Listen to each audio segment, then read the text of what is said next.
नमस्ते बच्चों, आपका पब्लिक स्कूल की ऑनलाइन क्लास में आप सबका स्वागत है। मैं पार्वती नायक, आपकी हिंदी भाषा की अध्यापिका। तो आज हम कक्षा छठी से कक्षा 6th क्लास से कक्षा छठी से हम लोग व्याकरण भाग जानेंगे। व्याकरण में विराम चिन्ह के बारे में जानेंगे। तो विराम चिन्हों का प्रयोग कहाँ पर किया जाता है और विराम चिन्ह ना लगाने पर वाक्य कैसे उसका उच्चारण हम लोग कर सकते हैं या कर पाते हैं या करने से वो गलत कहलाता है। तो विराम चिन्हों का हम लोग कहाँ कहाँ पर प्रयोग करते हैं और उसका सही इस्तेमाल या सही तरीका क्या होता है, यहाँ पर हम लोग आज जानेंगे। विराम चिन्ह 13 होते हैं, तो उसमें बहुत अलग अलग चिन्ह का हम लोग सेंटेंस में प्रयोग किया जाता है, जो हम लोग करते हैं। तो सभी चिन्हों के बारे में एक एक कर हम लोग जानेंगे। तो कोई बच्चा, यदि आप लोग ही कुछ लेसन पढ़ रहे हो या पाठ पढ़ रहे हो, तो बिना रुके उसे कंटिन्यूसली यानी कि बिना रुके आप लोग पढ़ते जाओ, तो उस वाक्य का मतलब यानी कि उसका जो अर्थ हम लोग समझाना चाहते हैं या दूसरों को बताना चाहते हैं, वो अच्छे से हम लोग बता नहीं सकते। मगर जहाँ पर रुकना चाहिए या थोड़ी देर के लिए विराम देकर हम लोग रुक कर उसे पढ़ा जाए, तो वो सही तरह से हम लोग पाठ का अर्थ समझा सकते हैं। तो उसी तरह से जहाँ जहाँ पर हम लोग इन चिन्हों का प्रयोग करते हैं, तो कहाँ कहाँ पर किया जाता है हम लोग आज देखेंगे। तो चलिए विराम चिन्हों के बारे में जानेंगे। तो विराम चिन्ह के बारे में जानने से पहले हम लोग जान लेंगे कि विराम चिन्ह की परिभाषा क्या होती है, विराम चिन्ह किसे कहा जाता है। तो जाने यहाँ पर जैसे विराम चिन्हों का प्रयोग कहाँ पर किया जाता है वो देखेंगे हम। तो विराम चिन्ह यहाँ पर जो दिया गया है, विराम चिन्ह की परिभाषा। तो भाषा में प्रयुक्त किए जाने वाले लिखित चिन्हों का या चिन्हों को जो भाषा को प्रभावशाली बनाने में सहायक होते हैं, उन्हें विराम चिन्ह कहा जाता है। उन्हें विराम चिन्ह कहा जाता है। तो उदाहरण यहाँ पर देखिए, सभी जो सेंटेंस है, सभी जो वाक्य है सेम ही है, एक ही तरह के है, मगर उसके सामने जो ये चिन्हों का प्रयोग किया गया है, उससे उस वाक्य का जो है अर्थ अलग से हो जाता है। समझ में आया बच्चों? जैसे यहाँ पर उदाहरण मैंने दिया है, राधा परीक्षा में पास हो गई। तो ये सामान्य कथन है, यानी कि किसी को आप लोग सामान्य रूप से किसी को पूछ रहे हैं, तो किसी के बारे में जानना है, तो आप लोग इस तरह से पूछते हो, यानी कि राधा परीक्षा में पास हो गई। तो वहां पर इस तरह से इस चिन्ह का यानी कि फुल स्टॉप विराम चिन्ह का इस तरह से प्रयोग होता है। मगर दूसरा यहाँ पर वाक्य जो है, राधा परीक्षा में पास हो गई, तो यहाँ आगे प्रश्नार्थक सूचक यहाँ पर चिन्ह दिया गया है, यानी कि प्रश्नवाचक चिन्ह। तो इससे क्या होता है, वह जो वाक्य है प्रश्नार्थक बन जाता है। उसके बाद राधा, तीसरा जो वाक्य है, राधा परीक्षा में पास हो गई, तो यह आश्चर्यजनक सूचित करने वाला चिन्ह है। तो इससे क्या होता है, शायद वो लड़की पढ़ाई में बहुत कमजोर है और वो हो गई, तो वो आश्चर्यजनक भरित फेस यानी कि उसका जो भाव है आश्चर्यजनक वहां पर दर्शाया जाता है। तो इस चिन्ह का प्रयोग हम लोग आश्चर्यजनक भाव व्यक्त करने में इसका प्रयोग करते हैं।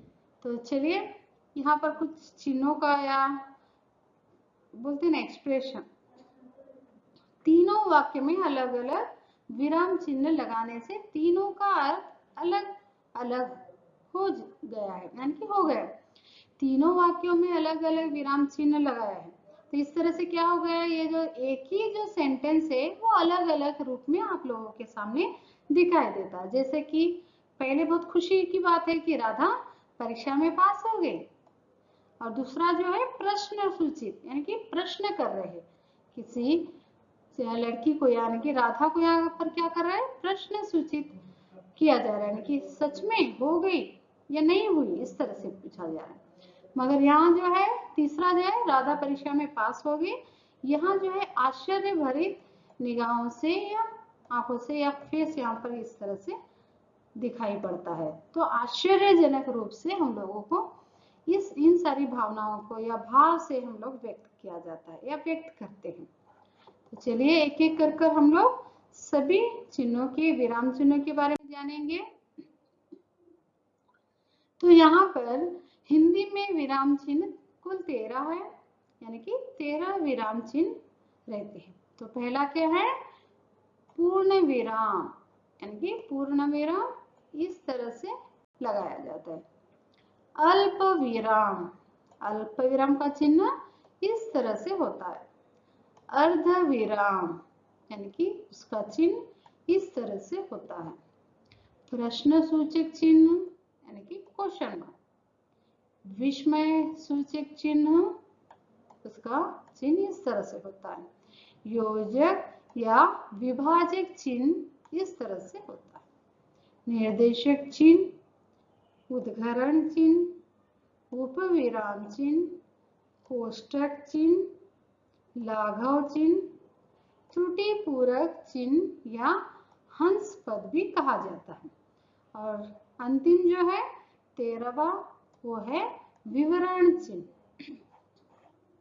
तो ये सारे हिंदी में विराम चिन्ह कहलाते हैं। तो इनका प्रयोग हम लोग सभी जगह पर हम लोग देखते हैं, पाठ में या पुस्तक पढ़ते वक्त, सेंटेंस उच्चारण करते वक्त, तो सभी जगह पर इन चिन्हों का हम लोग देख सकते हैं। चलिए पूर्ण विराम के बारे में यहाँ पर हम लोग जान लेंगे। पूर्ण विराम, पूर्ण विराम कहाँ पर लगाया जाता है, कथन के पूर्ण होने पर अथवा वाक्य की समाप्ति पर इसका प्रयोग होता है। यानी कि पूर्ण विराम कहाँ पर लगाया जाता है, एक सेंटेंस जहाँ पर एक वाक्य पूर्ण होता है तो उसके अंत में इस तरह से चिन्ह का प्रयोग किया जाता है। समझ में आया बच्चों?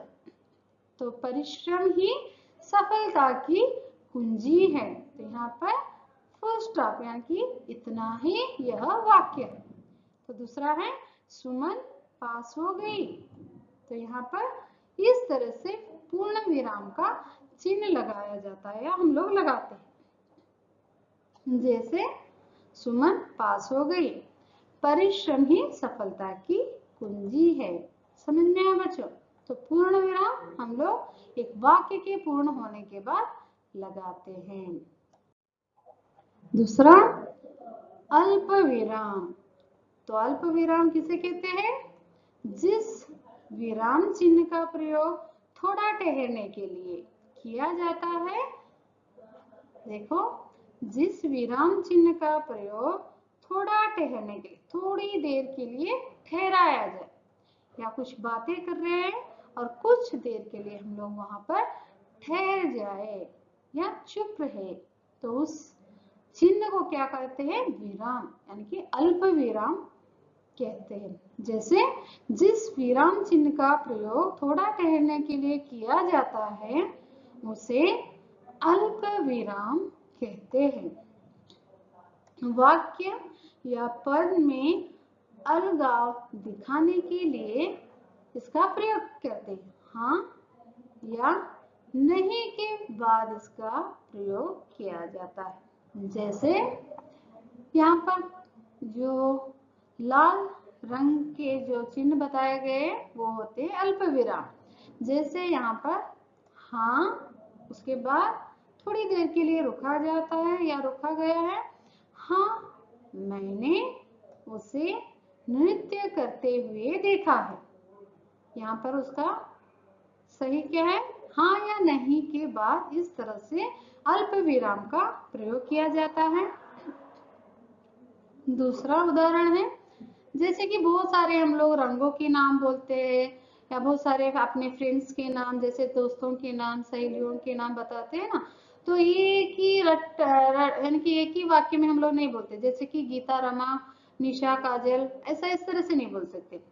तो जब भी आप लोग वाक्य लिखना है, रमा, मीरा, सीता और गीता पिकनिक पर गए। तो इस तरह से नामों के बीच अंतर दिखाने के लिए, या सेम एक के बाद एक तो नाम नहीं पुकारे जाते, पुकारते मगर थोड़ी देर के लिए वहां पर रुक कर, रमा, मीरा, सीता और गीता पिकनिक पर गए। तो यहाँ पर उसका ये है, भाव है एक जैसे शब्दों को अलग करने के लिए इसका प्रयोग किया जाता है। समझ में? जैसे यह वही छतरी है, तो कुछ हम लोग वहां पर क्या कर रहे हैं, आप बात बोल रहे हैं या बोलना चाहते हैं और उसके आगे भी कुछ कहना है आपको, तो वहां पर थोड़ी देर के लिए रुक कर उसी वाक्य का उत्तर वहां पर आप लोग देना चाह रहे हैं या दे रहे हैं। तो यह वही छतरी है जिसे मैंने, यह वही छतरी है जिसे मैंने उस दिन खरीदा था।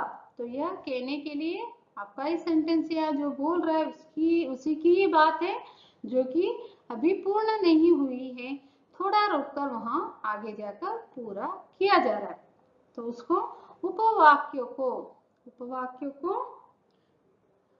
अलग करने के लिए इसका प्रयोग किया जाता है। समझ में आया बच्चों?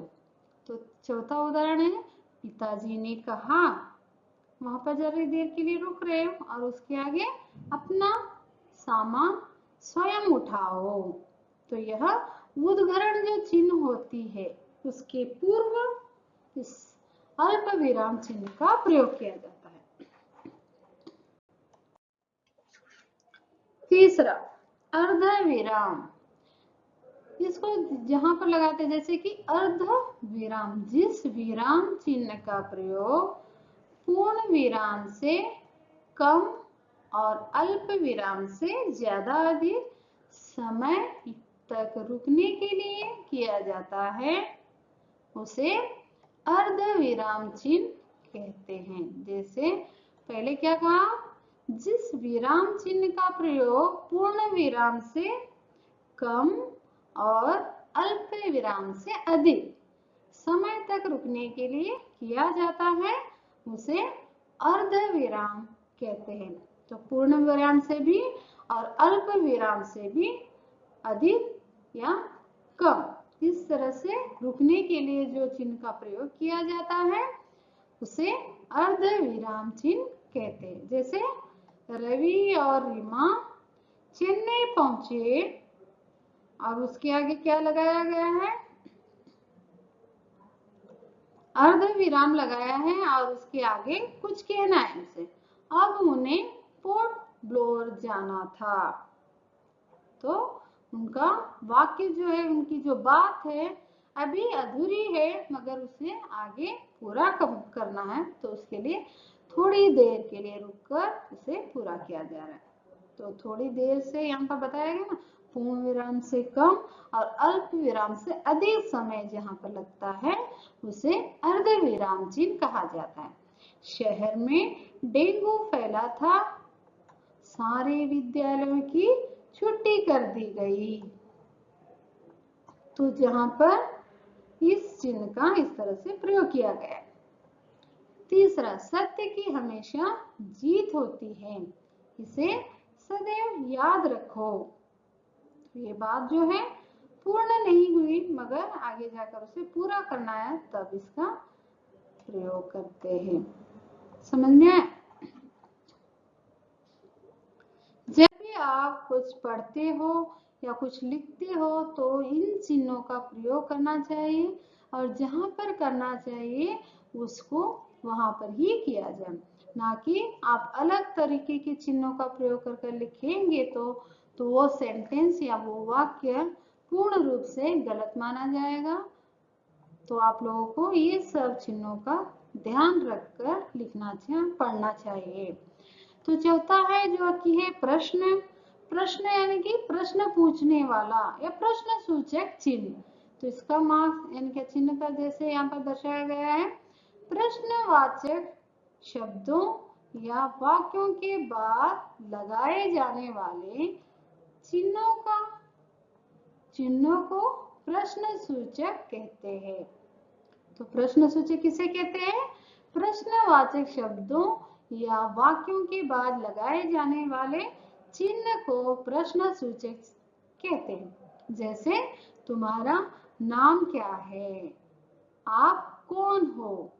तो किसी को प्रश्न पूछना है, आप लोगों को किसी से कुछ कहना है मगर वो प्रश्न रूप में है, तो जब वहां पर इस तरह से चिन्हों का प्रयोग किया जाता है, यानी प्रश्न सूचक चिन्हों का प्रयोग किया जाता है। समझ में आया बच्चों? पांचवा, विस्मय सूचक चिन्ह।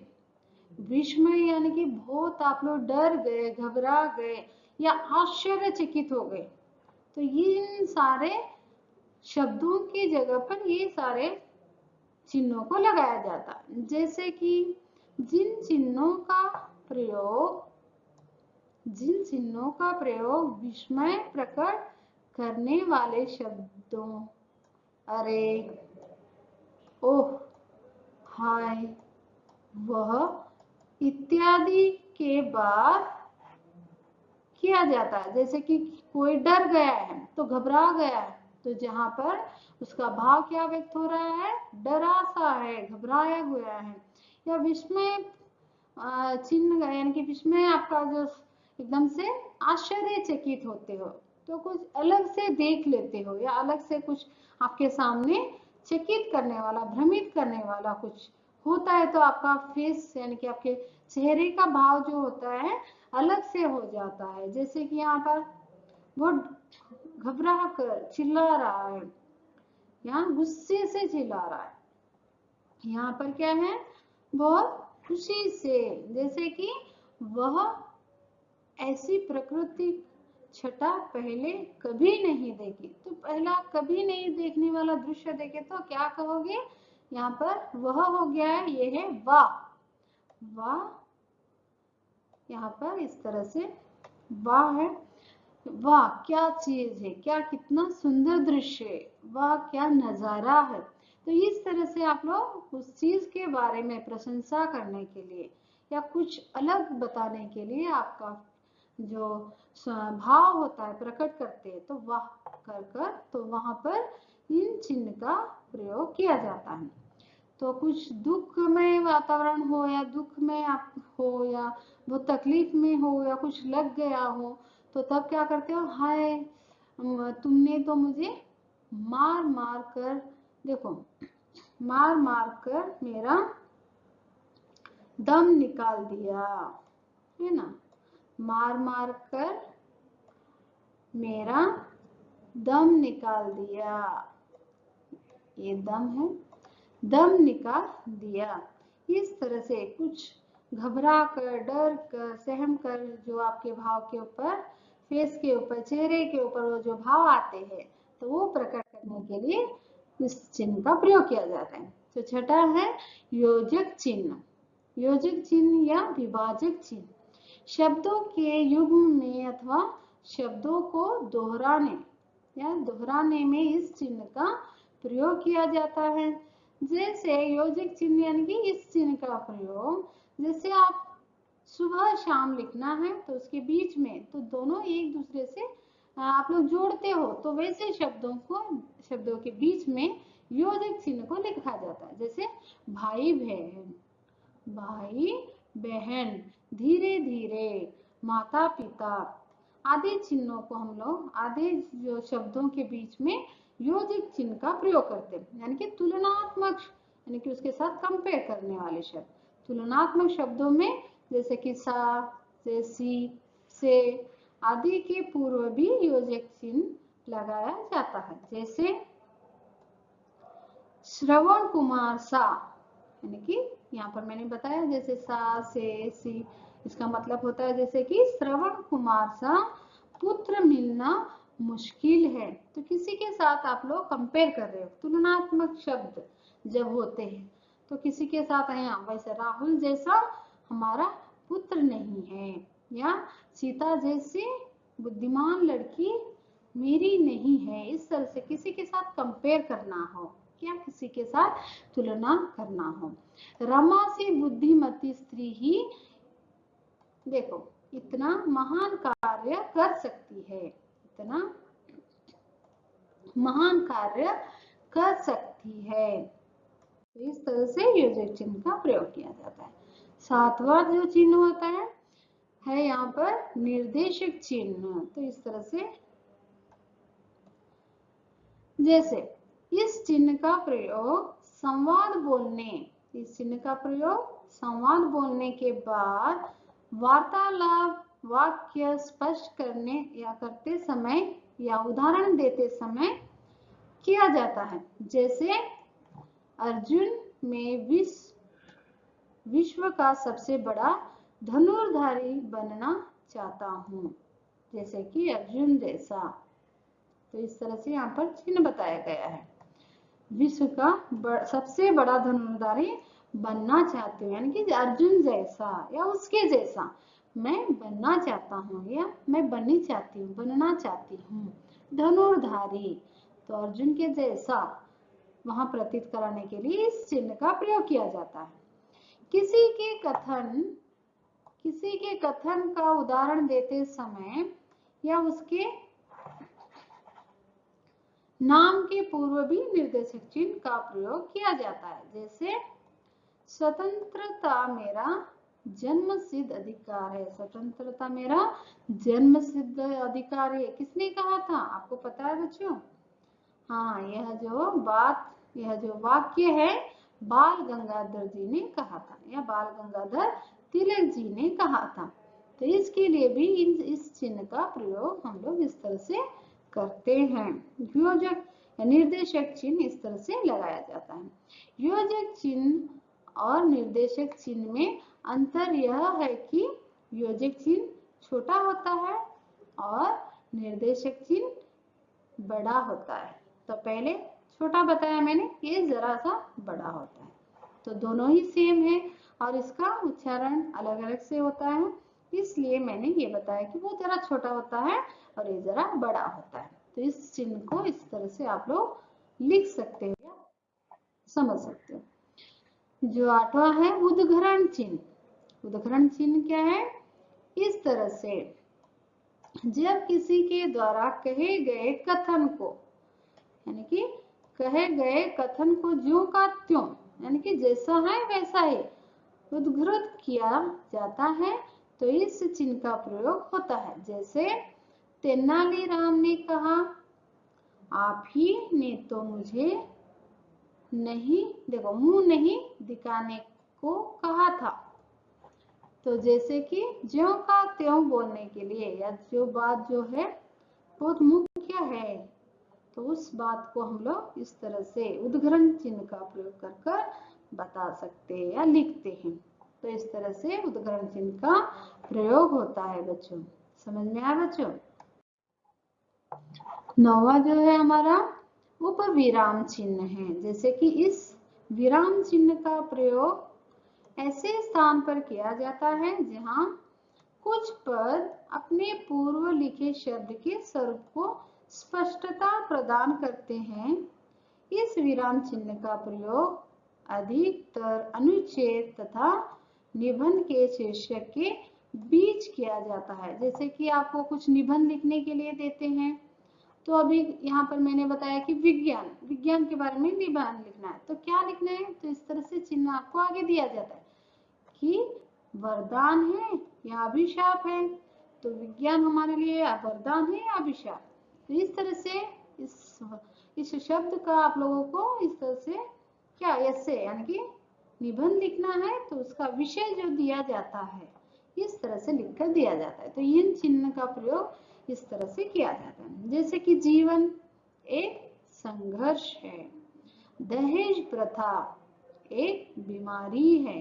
तो इसके ऊपर कुछ आप लोग निबंध लिखना है, तो स्पष्टता प्रदान करने के लिए इन चिन्हों का प्रयोग किया जाता है। कभी आप देख सकेंगे कि निबंध देते वक्त शिक्षक इसी तरह से आपको टॉपिक देते हैं या विषय समझाते हैं। समझ में आया बच्चों? तो इन चिन्ह का प्रयोग इस तरह से किया जाता है। 10वां जो है कोष्टक चिन्ह यानी कि ब्रैकेट।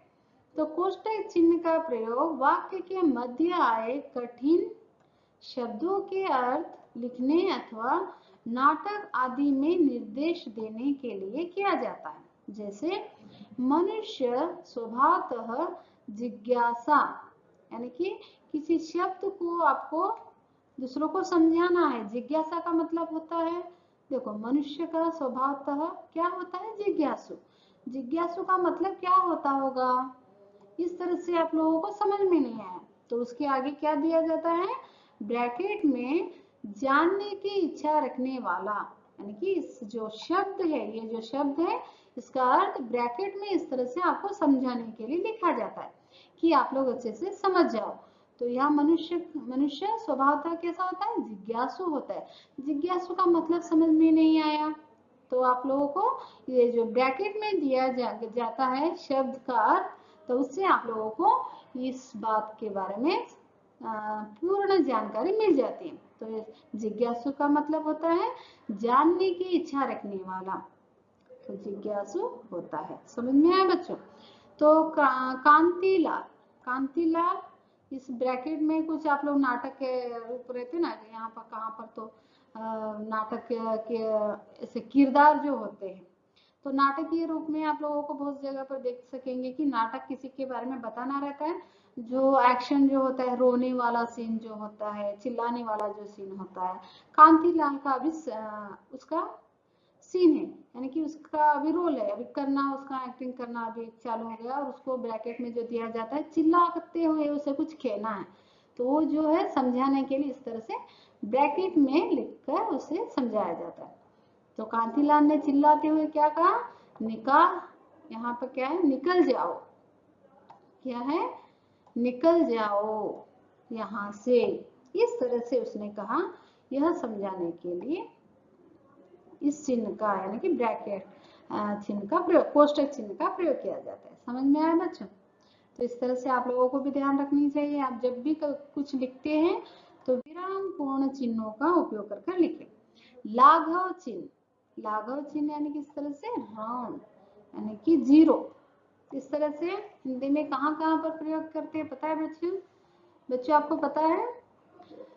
तो यहाँ पर मैंने कुछ उदाहरण दिए, देखिए जहाँ संपूर्ण